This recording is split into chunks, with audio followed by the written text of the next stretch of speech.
Hello everyone, welcome to commerce super classes. So भाई ये वाली क्लास रहने वाली है, यानी एएमआरएस का जो नोटिफिकेशन आया है उसमें यानी जो डिफरेंट डिफरेंट वैकेंसीज आई हैं।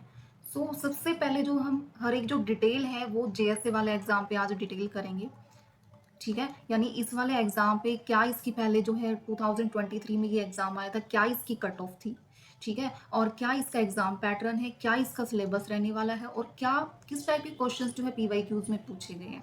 ठीक है, यानी पैटर्न क्या है, हर एक चीज जो है, कितनी वैकेंसी है, कब से फॉर्म फिल होने वाले हैं, कब तक फिल किए जाएंगे, हर एक इंफॉर्मेशन जो है इस एग्जाम की आज आपको इस क्लास में मिलेगी। ठीक है भाई, सो इससे पहले कोई चैनल से नया कनेक्ट हो रहा है सो भी चैनल को सब्सक्राइब कर लो। किसी भी एग्जाम की इंफॉर्मेशंस के लिए या कोई भी जो है सीईटी का सिलेबस के लिए, सो आपको जो है हर एक इंफॉर्मेशन आपको यहाँ मिलेगी। सो भी अगर कोई नया कनेक्ट हो रहा है सो वो चैनल को सब्सक्राइब कर लो और जो है टेलीग्राम ग्रुप को ज्वाइन कर लो, ताकि जो है आपको हर एक इन्फॉर्मेशन मिल सके और जो है क्लास का जो है आपको पीडीएफ यहाँ पे मिल सके। ठीक है भाई, सो करते हैं स्टार्ट। यानी देखने वाले हैं कि जो है कब से जो है फॉर्म स्टार्ट हो रहे हैं। यानी सबसे पहले भाई आज जो है इस क्लास में सिर्फ ओनली जो है किसका डिस्कस करेंगे हम, सिर्फ जो जेएससी वाला एग्जाम है ना, सिर्फ उसका डिस्कस करेंगे। यानी ये जेएससी वाला एग्जाम क्या है, यानी जूनियर सेक्रेटेरिएट असिस्टेंट वाली पोस्ट है भाई। ठीक है, यानी जेएससी इसको बोल देते हैं। यानी ईएमआरएस के फॉर्म में जो कब से है भाई, ये जो फॉर्म है ना 23 अक्टूबर 2025 तक जो है ये फॉर्म फिलअप होने वाले। ठीक है भाई, यानी जो ऑनलाइन सबमिशन है एप्लीकेशन फॉर्म की 23 अक्टूबर 2025 तक जो है इसकी फॉर्म फिल करने की डेट है। उसके बाद जो है इसका क्या करने वाले हैं, यानी जेएसए की जो टोटल पोस्ट है ना भाई, टोटल पोस्ट कितनी है अब वो देखने वाले हैं। बिल्कुल टाइम वेस्ट नहीं करेंगे, जो चीजें काम की है सिर्फ वही देखते जाएंगे। यानी जो टोटल पोस्ट है ना भाई जेएससी की, टोटल पोस्ट जेएससी की यानी टोटल है 228 वैकेंसीज हैं। उसमें से जो यूआर जर्नल की वैकेंसी 94 है भाई, ईडब्ल्यूएस की कितनी है 22 है, एंड ओबीसी की कितनी है 61 है, और एससी कैटेगरी की है 34 और एसटी की है कितनी 17। यानी टोटल पोस्ट भाई ये वाली आई है अब की बार। ठीक है, और आगे करने वाले की सिर्फ अभी क्या देख रहे हैं, सिर्फ ओनली जेएससी की इंफॉर्मेशन देख रहे हैं। तो उसके बारे में जिसने भी फॉर्म फिल करना है वो अपना फिल कर लेना। ठीक है, ऐसा नहीं है कि फॉर्म ही फिल ना करो, फॉर्म जरूर फिल कर लेना जो इसके लिए एलिजिबल है। फिर एग्जाम पैटर्न क्या है भाई, एग्जाम पैटर्न क्या रहने वाला है, यानी टोटल पोस्ट हम देख चुके हैं, एग्जाम पैटर्न क्या रहने वाला है वो हम देखने वाले हैं। ठीक है, यानी एग्जाम पैटर्न में क्या है भाई, टोटल जो कितना है, यानी दो इसमें जो है 3 टीयर होंगे। यानी प्री वाला एग्जाम होगा, फिर मेंस वाला एग्जाम होगा, और फिर टाइपिंग वाला एग्जाम होगा। ठीक है, यानी प्री वाले में क्या है भाई देखना, यानी प्री वाले एग्जाम में जो पैटर्न रहने वाला है वो क्या है, यानी टोटल जो है 100 मार्क्स का एग्जाम होगा। 100 मार्क्स का एग्जाम होगा और 120 मिनट का जो है टाइम होगा। यानी 2 आवर का टाइम है, 60 मिनट 1 आवर, सो 120 मिनट हो गई। तो 120 मिनट एंड 100 क्वेश्चन आपको मिलेंगे। कितने मिलेंगे, 100 क्वेश्चन आपको मिलेंगे। और कितने, 100 मार्क्स का एक क्वेश्चन, यानी 1 मार्क्स का हो गया। ठीक है, तो उसमें पैटर्न क्या रहने वाला है भाई प्रीलिम्स एग्जाम में, यानी 25 मार्क्स की आपकी जो है रीजनिंग आएगी, 25 मार्क्स का जो है आपका मैथ्स आने वाला है, और जो है जीएस जो है कितने, जीके कितने की आने वाली है, जनरल अवेयरनेस 20 मार्क्स की आ जाएगी। इसमें आपकी थोड़ा बहुत करंट अफेयर भी हो जाएगी।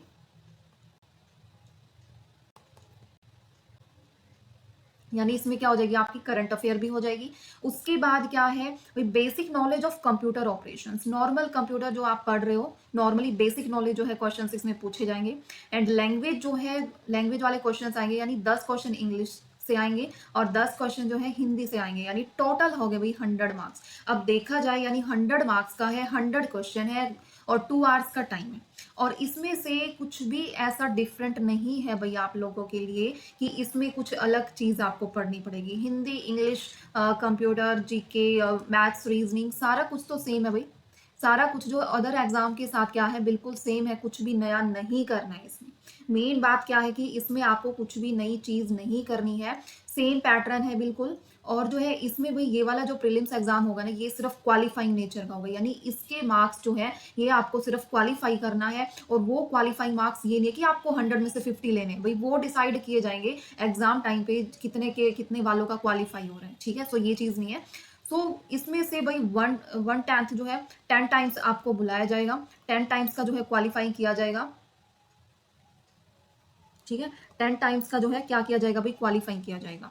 उसके बाद जो 10 टाइम्स स्टूडेंट्स है उनका जो है मेंस एग्जाम होगा, यानी टियर 2 एग्जाम होगा, यानी उसको बोलते हैं सब्जेक्ट नॉलेज एग्जामिनेशन। क्या बोलेंगे भाई, सब्जेक्ट नॉलेज एग्जामिनेशन। इसमें क्या होगा, यानी टोटल जो क्वेश्चन रहने वाले ना भाई, वो कितने रहने वाले, 55 क्वेश्चन जो आएंगे, उसमें से 40 क्वेश्चन जो है ऑब्जेक्टिव टाइप होंगे। क्या होंगे, ऑब्जेक्टिव यानी एमसीक्यूज टाइप। और 15 क्वेश्चन जो आने वाले ना भाई, एक क्वेश्चन 4 मार्क्स का होगा, यानी 15 क्वेश्चन कितने मार्क्स के हो जाएंगे, 60 मार्क्स के हो जाएंगे। और 40 क्वेश्चन यानी एमसीक्यूज, यानी एक क्वेश्चन 1 मार्क्स का, तो टोटल 100 मार्क्स का जो होगा। और 3 आवर का क्या होगा भाई, टाइम होगा आपके पास। ठीक है। सो ये जो है सिलेबस रहने वाला है, वो आगे आपको मैं सिलेबस बताऊंगी क्या रहने वाला है। फिर ये वाला एग्जाम क्वालिफाई होने के बाद जो है आपका टाइपिंग टेस्ट होगा भाई। टाइपिंग टेस्ट में यानी 15 मार्क्स में से ये भी क्वालिफाई करना है सिर्फ आपको। ये जो टाइपिंग टेस्ट है ये सिर्फ क्वालिफाई करना है, यानी 20 मार्क्स जो है आप लोगों को इसमें लेने हैं, इसमें बता रखा है, शो कर रखा है। सो ये रहने वाला है भाई प्रोसीजर, ये है एग्जाम पैटर्न। उसके बाद क्या देखने वाले भाई, इसमें की जो एलिजिबिलिटी क्राइटेरिया क्या है, यानी कौन इस फॉर्म को फिल कर सकते हैं। इस फॉर्म को भाई जिसने 12th की है, 12th पास आउट जो है कोई भी है, यानी अभी भी जो है किसी ने 12th अभी पास आउट की है और उसने सीईटी का एग्जाम भी दिया है, और उसको भी टाइपिंग की स्पीड है उसकी, टाइपिंग तो कोई दिक्कत नहीं भाई, आप सीख लेना। एग्जाम देने के बाद आपको कुछ तो टाइम मिलेगा, सो टाइपिंग तो सीख लेना, ये कोई बड़ी बात नहीं है। सो अगर जिसने 12th कर रखी है भाई, ये इसका एलिजिबिलिटी क्राइटेरिया है। एंड 30 एज जो है इसकी क्या है, इतने तक आप फॉर्म फिल कर सकते हो। अगर 30 क्रॉस कर रखी है तो वो आप फॉर्म फिल नहीं कर सकते। और अदर जो कैटेगरीज हैं, एससी एसटी ओबीसी, इनको थोड़ा रिलैक्सेशन मिलेगा अकॉर्डिंग टू गवर्नमेंट रूल्स वगैरह। सो ये है भाई इसका एलिजिबिलिटी क्राइटेरिया, यानी 12th पास आउट, यानी 12th इसमें होनी चाहिए। ये है इसका एलिजिबिलिटी क्राइटेरिया। उसके बाद भाई कट ऑफ, यानी 23 जो है 2023 में जो ईएमआरएस का एग्जाम हुआ था, उसमें यानी जो कट ऑफ थी ना भाई, ईएमआरएस के एग्जाम में जेएसए की जो कट ऑफ थी भाई, कितनी थी, 101। ये वाली जो कट ऑफ थी भाई यूआर की। और ईडब्ल्यूएस की कितनी थी, 97.5। और ईडब्ल्यूएस और ओबीसी की कितनी थी, 95.5। ये थी भाई कट ऑफ लास्ट ईयर, और यानी 2023 में जब ये एग्जाम हुआ था। बट ये देखो भाई, ये वाली कट ऑफ जो है इसमें ओनली 1 एग्जाम था, ओनली प्रीलिम्स मेंस वही था, इसमें कोई भी सब्जेक्टिव वगैरह या कोई भी सेकंड एग्जाम नहीं था। ये एक एग्जाम होने के बाद फिर क्या था, टाइपिंग वाला टेस्ट था। ठीक है। बट अब की बार एक एग्जाम मेंस वाला जोड़ दिया है, सब्जेक्टिव वाला, यानी 100 मार्क्स का। सिलेबस कुछ नहीं है भाई, बिल्कुल सिंपल सिलेबस गिवन है। जो ये आप अगर कोई डर रहा है ना कि सब्जेक्टिव होगा, तो सब्जेक्टिव भाई बिल्कुल बेसिक सी 5-6 थोड़े से कंसेप्ट गिवन है कंप्यूटर के, बस और कुछ भी नहीं है। जो आप पढ़ रहे हो ना कंप्यूटर, जो सीईटी के एग्जाम में भी आएगा, वही वाला कंप्यूटर है इसमें भी। सो कुछ भी एक्स्ट्रा करने की जरूरत नहीं है आप लोगों को। ठीक है, इस वाले एग्जाम में। सो ये भाई कट ऑफ रही थी, बट ये देखो ये वाली कट ऑफ कितने में से रही थी, 130 मार्क्स में से ये वाली कट ऑफ रही थी भाई। ये कट ऑफ कितने मार्क्स में से रही थी, 130 मार्क्स में से रही थी। और इसमें कोई भी सब्जेक्टिव वाला एग्जाम नहीं था, यानी इसमें जो है 3 टाइम्स लिए थे या कितने टाइम्स लिए थे टाइपिंग के लिए। ठीक है। सो ये थी भाई कट ऑफ 130 में से। उसके बाद जो है क्या देखने वाले हैं, यानी सिलेबस देखेंगे। सिलेबस वही बिल्कुल ही लिमिट वाला दे रखा है, कुछ भी एक्स्ट्रा गिवन नहीं है। और अगर लास्ट ईयर वाला एग्जाम आप देखोगे, सो एक सही लेवल जो होता है ना, वो दे रखा है इन्होंने। और ये मैं आपको पहले बता रही हूँ भाई, जो रीजनिंग है ना, वो रीजनिंग जो जिसने बैंकिंग के एग्जाम दे रखे ना, जिसने बैंकिंग का एग्जाम दे रखा है, आईबीपीएस वगैरह, ठीक है, एसबीआई वगैरह या आरआरबी वगैरह के जो एग्जाम होते हैं बैंकिंग के, उनमें जो रीजनिंग आती है ना भाई, वो वाली रीजनिंग इस एग्जाम में थी। और सिलेबस भी वही दे रखा है, यानी पजल और सीटिंग अरेंजमेंट वाले, data sufficiency, statement based question, ठीक है, इनइक्वालिटी वाले, blood relation, sequence series, direction test, और ये वाले वेन डायग्राम वाले। आप लोगों को याद हो कि मैंने जो है आईबी वाली जो है एक रीजनिंग पे मैंने क्लास डाली थी, जिसमें मैंने यही टॉपिक्स वही उठाए थे, क्योंकि आईबी वाले एग्जाम में भी यही टॉपिक्स जो है रीजनिंग के पूछे हुए थे। तो आप लोगों को टेंशन नहीं लेनी है, रीजनिंग की जो है मैं बीच बीच में एक एक क्लास डालती रहूंगी। ठीक है, रीजनिंग की। और जो जैसे आप बोलोगे ना, अगर आपको किसी भी चीज़ की जो है किसी भी कंसेप्ट की या कोई भी रीजनिंग हुआ या इंग्लिश हुआ या किसी भी चीज़ की आपको अगर क्लास की नीड होगी, सो मैं प्रोवाइड करूंगी भी। ठीक है, बट अपना सिलेबस अकॉर्डिंग टू चलेंगे, अभी तो फॉर्म फिल होंगे। सो दिसंबर में आप लगा सकते हो कि एग्जाम होने के चांसेस हैं। सो तब तक जो है कवर कर लेंगे। बट ये वाली जो है ना भाई, बैंकिंग वाली रीजनिंग जिसने प्रैक्टिस कर रखी है ना, उसके लिए तो कुछ भी नहीं है ये। और बहुत ही पजल हुआ, सीटिंग अरेंजमेंट हुआ, ये बहुत ही भाई इजी होते हैं। अगर एक बार प्रैक्टिस कर ली ना, ये बहुत ही इजी लगेंगे। डाटा सफिशिएंसी वाले और इनइक्वालिटी वालों में तो बहुत ही इजी होते हैं ये वाले, जैसे ये वाला डी, ये इस टाइप के इनक्वालिटी के क्वेश्चंस होते हैं, ठीक है। ये बिल्कुल एक ट्रिक के साथ कर लोगे ना, बहुत ही ईजी है। तो भाई ये मैं आप लोगों को करवा दूंगी, इसकी बिल्कुल भी टेंशन नहीं लेनी है कि ये किस टाइप की रीजनिंग दे रखी है, क्योंकि सभी ने जो है एसएससी वाली की होगी या जो हरियाणा सीईटी एग्जाम में आती है सिंपली नॉर्मली जो रीजनिंग है वो वाली। तो वो वाली रीजनिंग नहीं है भाई, थोड़ा सा डिफरेंस है इसमें। जिसने बैंकिंग वाली कर रखी ना उसके लिए तो कुछ भी नहीं है ये, ठीक है। बैंकिंग में थोड़ा सा और लेवल होता है रीजनिंग का, ठीक है। तो ये वाली है भाई, और इसकी टेंशन मत लेना, मैं करवा दूंगी। 2-3 क्लास अगर कर ली ना तो बहुत है भाई, फिर तो प्रैक्टिस ही है, बहुत है इतना। सो इसमें जो है आगे जो है क्वांटिटेटिव, ये देखो कितना अच्छा हुआ, इसमें कोई भी एडवांस मैथ नहीं आएगा आपका, ठीक है। सिर्फ ओनली अर्थमेटिक वाला जो वो वाला पूछा जाएगा। अर्थमेटिक में यानी वही प्रॉफिट एंड लॉस, ठीक है, percentage, simplification, average, compound interest वगैरह, ये कुछ टॉपिक्स हैं, 7-8 टॉपिक्स हैं, सिर्फ यही पूछे जाएंगे। और ये बिल्कुल इतना लेवल नहीं दे रखा। अब मैं पीवाईक्यू दिखाऊंगी ना आपको, इतना लेवल नहीं दे रखा, नॉर्मल क्वेश्चंस पूछ रखे हैं बिल्कुल। फिर जीए वाले पार्ट में वही है, नेशनल जीके आ जाएगी और करंट अफेयर्स कुछ वो 10 ही नंबर में आएगी, कुछ ज़्यादा नहीं है, 10 या 20 नंबर की थी। फिर अब basic knowledge of computer, computer के भी बिल्कुल बेसिक जो है क्वेश्चंस पूछे जाएंगे। हरियाणा सीईटी में तो थोड़ा गड़बड़ कर देते हैं ये, थोड़ा सा अलग जो है कंप्यूटर का लेवल पूछ लेते हैं, बट इसमें बहुत ही बेसिक चीज़ें पूछी जाएंगी। फिर बच गया पार्ट जो है हिंदी और इंग्लिश, नॉर्मल वही ग्रामर वाले पार्ट्स हैं, ठीक है। इसमें कुछ भी अलग नहीं है भाई, सेम वही है, ठीक है। इसका मैं बीच बीच में आपको करवाती रहूंगी, यानी जो कॉमन चीज होगी ना वो मैं आप लोगों को बीच बीच में करवाती रहूंगी। वो कोई रीजनिंग हुआ, इंग्लिश हुआ, या जो भी हुआ कंप्यूटर्स वगैरह से रिलेटेड या हिंदी वगैरह जो भी, वो मैं बीच बीच में आपको प्रोवाइड करती रहूंगी, पीवाईक्यूज की क्लास या इस टाइप की। सो इसकी आपको बिल्कुल भी टेंशन लेने की जरूरत नहीं है। और उसके बाद जो है मेंस का आप सिलेबस देख लो, एक बार देख लो। प्रीलिम्स का तो कुछ भी सिलेबस नहीं है, जो आप कर रहे हो ना वही सिलेबस है, बस थोड़ा सा डिफरेंस है। जो रीजनिंग का वो रीजनिंग आप थोड़ा सा वैसे कर रहे हो, ये थोड़ा बैंकिंग लेवल वाली रीजनिंग है, बट बहुत ईजी है भाई, मैंने कर रखी है ना, तो बहुत ही ईजी होते हैं बैंकिंग वाली।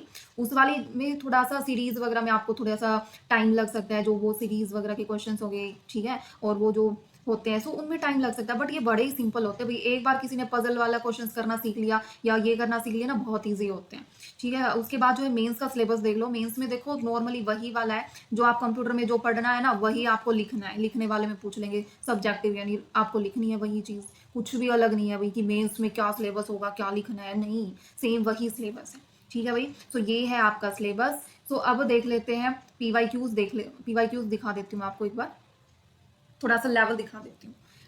2023 में जो एग्जाम हुआ था भाई, रीजनिंग के क्वेश्चन देखो, सिंपली जो है ये वाला क्वेश्चन दे रखा है, सीटिंग अरेंजमेंट वाला दे रखा है, और इसमें सिर्फ ये वाला दे रखा है ओनली, देखो फेसिंग टूवर्ड्स नॉर्थ वाला, ठीक है। ये नॉर्थ वाले फेसिंग वाले हैं, सिर्फ ये है। इसमें ये इस टाइप के क्वेश्चंस जो है ना बहुत इजी होते हैं। सीटिंग अरेंजमेंट का है, उसके बाद क्या है भाई, ये वाला वेन डायग्राम वाला क्वेश्चंस दे रखा है, उसके बाद क्या है, ये डाटा सफिशियंसी वाला क्वेश्चंस दे रखा है। अभी मैं सॉल्व करवाने लग जाऊंगी ना भाई, तो टाइम लगेगा, अगर आप बोलोगे तो मैं इसको सॉल्व भी करवा दूंगी, ठीक है।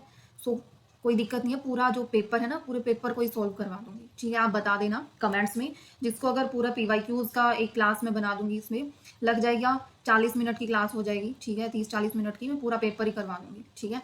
तो आप बता देना जिसको चाहिए।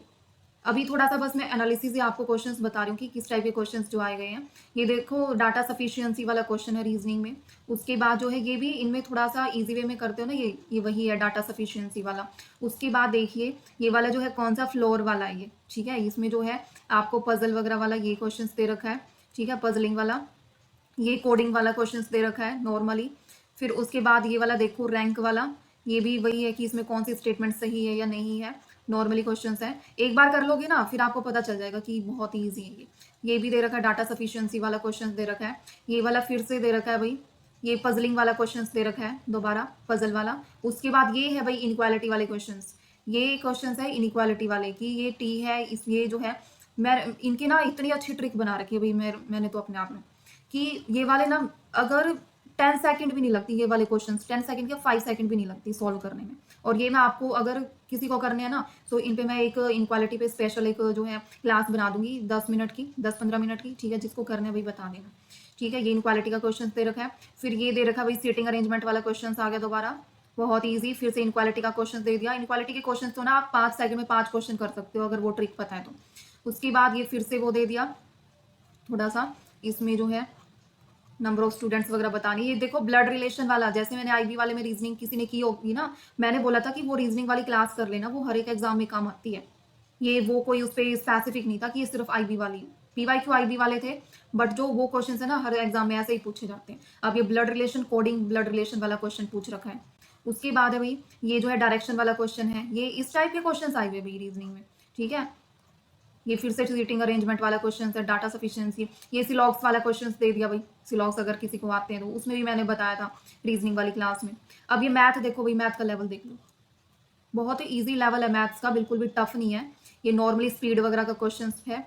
उसके बाद मिक्सचर का है, उस एवरेज का क्वेश्चन है, फिर से स्पीड का क्वेश्चन दे दिया नॉर्मली सिंपल,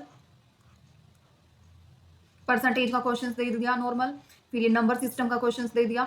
उसके बाद जो है ये फिर से क्या है, प्रॉफिट एंड लॉस का क्वेश्चन दे दिया, ठीक है। नॉर्मली क्वेश्चन दे रखे भाई, ये DI का क्वेश्चन दे दिया, ये तो फ्री के मार्क्स है DI वाले को, बहुत ईजी DI पूछ रखी है, फ्री के मार्क्स है। फिर ये कौन सा दे दिया भाई, सिंपल इंटरेस्ट का क्वेश्चन दे दिया, कंपाउंड इंटरेस्ट का क्वेश्चन दे दिया, एवरेज का क्वेश्चन दे दिया, वो एज वाला, ठीक है। ये फिर से परसेंटेज वाला क्वेश्चन दे ही है भाई, वैलिड वोट्स वगैरह वाले, वैलिड और इनवैलिड, बहुत ही ईजी है ये क्वेश्चंस ना। एक बार करवा दिए ना पूरा, अगर मैं पेपर करवा दूंगी ना पूरा का पूरा 1 घंटा लगेगा, सो आपको ऐसा लगेगा कि ये तो हम अभी कर देंगे इस टाइप का एग्जाम। तो बिल्कुल भी जो है इसमें कुछ भी ऐसा नहीं है कि आप नहीं कर सकते, जो कर लिया ना वही है, इसमें बिल्कुल कुछ भी एक्स्ट्रा है ही नहीं कि कुछ एक्स्ट्रा करना पड़े। ये एवरेज का क्वेश्चन दे दिया भाई, नंबर सिस्टम का क्वेश्चन आ गया, डिविजिबल बाई 11, फिर से ये एक DI वाला पाई वाला जो है DI दे दिया, बहुत ईजी भाई। मैथ्स तो बहुत इजी पूछ रखा है, रीजनिंग थोड़ा जिसने बैंकिंग वाली नहीं कर रखी उसको थोड़ा सा वो लग सकती है, बट अगर मैं 2 क्लासेस में करवा दूंगी वो भी मुश्किल नहीं लगेगी। अब ये देखो भाई सिंपली क्वेश्चंस मैथ्स के, बिल्कुल रेशो वगैरह के, बस मैथ्स फिनिश। जिसको भाई मैथ्स से डर लगता है ना, बहुत इजी लेवल मैथ्स का पूछा गया, कोई एडवांस नहीं। जिसको ट्रिग्नोमेट्री वगैरह से डर लगता है, या ठीक है अलजेब्रा वगैरह से, ज्योमेट्री वगैरह से, ठीक है इनसे डर लगता है ना भाई, वो वाला मैथ्स तो पूछा ही नहीं गया। एवरेज यानी बहुत ही सिंपल, एवरेज के परसेंटेज, ये प्रॉफिट एंड लॉस के ये वाले क्वेश्चन, DI के क्वेश्चन जो है ये पूछे गए, एज वगैरह वाले, नंबर सिस्टम वाले। सो बिल्कुल ईजी है भाई, ये GK वाला पार्ट है, इसमें कुछ भी है ही नहीं भाई। कुछ GK के क्वेश्चन है, कुछ एक आधे करंट अफेयर्स के क्वेश्चन है जो आप नेशनल GK कर ही रहे हो, ठीक है। उसके बाद है इसमें ना एनी वो न्यू एजुकेशन पॉलिसी है ना भाई, उसके भी कुछ क्वेश्चंस डाल रखे, क्योंकि इन्होंने सिलेबस में गिवन दे रखा है ये चीज़, ठीक है। सो वो भी जैसे एग्जाम पास में आएगा ना, मैं इसके अपने आप करवा दूंगी जो जो कुछ नई नई चीज़ है। आप कमेंट में डाल देना, बीच बीच में मैं इसकी क्लासेस भी लेती रहूंगी, क्योंकि कॉमन है भाई, प्री वाला एग्जाम है, चाहे अकाउंटेंट का हुआ, चाहे JSA का हुआ, चाहे टीचिंग का हुआ, सभी का जो प्री वाला एग्जाम है ना सभी का कॉमन है। कुछ सिलेबस वगैरह वैसा आने वाला नहीं है कि वैसा सिलेबस आएगा, सब्जेक्ट वगैरह नहीं, ठीक है। तो ये GK वाला पार्ट चला हुआ है भाई। उसके बाद जो है हिंदी इंग्लिश, अब ये देखो भाई इंग्लिश में क्या दे रखा है, कॉम्प्रीहेंशन दे दिया, बहुत ईजी है, कॉम्प्रीहेंशन के क्वेश्चन दे दिए नॉर्मली, और फिर ये थोड़ा सा ये वैसे रीअरेंजमेंट के क्वेश्चंस दे दिए, बिल्कुल आसान है भाई। कमेंट में कर देना अगर ये वाला क्वेश्चन, ये वाला जो PYQ वाला ये पूरा पेपर है, अगर इसका सॉल्यूशन चाहिए तो विद एक्सप्लेनेशन के साथ, तो मैं एक क्लास में करवा दूंगी 40-50 मिनट्स में कंप्लीट, ताकि आपका जो है CET में भी यही जो है क्वेश्चन आपके थोड़े से रिवीजन हो जाए। अब हिंदी में देख लो, हिंदी में भी वही पैसेज वगैरह दे रखा है, और जो है वैसे ये संधि वगैरह के क्वेश्चन दे रखे हैं नॉर्मली, बिल्कुल ठीक है। फिर ये देखो बेसिक कंप्यूटर आ गया, बेसिक कंप्यूटर के वही ऑपरेटिंग सिस्टम वगैरह, ठीक है। ये देखो ये वाला क्वेश्चन भाई हर जगह पूछा जाता है, मैंने इतने एग्जाम में ये क्वेश्चन देख लिया ना, VOIP की क्या फुल फॉर्म होती है। नेट के एग्जाम में भी ये वाली फुल फॉर्म पूछ लेते हैं, वही PYQs रिपीट है भाई। कंप्यूटर में तो ऑपरेटिंग सिस्टम क्या है, सॉफ्टवेयर सिस्टम है, वही, कुछ भी अलग नहीं है भाई, ठीक है। सो ये वाला है भैया एग्जाम, ये हो गए कंप्यूटर के क्वेश्चंस, ठीक है। ये वाला जो PDF में डाल दूंगी भाई, ग्रुप में डाल दूंगी ये वाला PDF में, ठीक है।